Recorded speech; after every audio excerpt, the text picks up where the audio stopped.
അത്യുന്നതങ്ങളിൽ ദൈവത്തിന് മഹത്വം, ഭൂമിയിൽ ദൈവപ്രസാദമുള്ളവർക്ക് സമാധാനം. ദൂതന്മാർ ഹല്ലേലൂയ പാടുന്ന മശിഹായുടെ ജനനത്തിനായി ഒരു ഭവനമോ ധരിക്കുവാനായി രാജകീയ വസ്ത്രങ്ങളോ ഉണ്ടായിരുന്നില്ല. ആർഭാടങ്ങളിലും ആഘോഷങ്ങളിലും അല്ല ക്രിസ്തുവിനെ കാണുവാൻ കഴിയുന്നത്. എന്നാലോ എളിമയും സ്നേഹവുമുള്ള ഹൃദയങ്ങളിൽ ക്രിസ്തു ജനിക്കുകയും വസിക്കുകയും ചെയ്യുന്നു.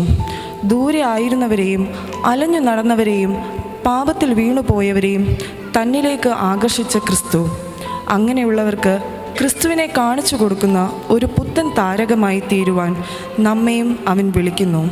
ആ വിളിക്ക് ചെവി കൊടുക്കാം. മിസ്റ്റർ അബൂബെൻ രചനയും ഈണവും നൽകി ചിട്ടപ്പെടുത്തിയ ഒരു മനോഹര ഗാനം, നിരയായി.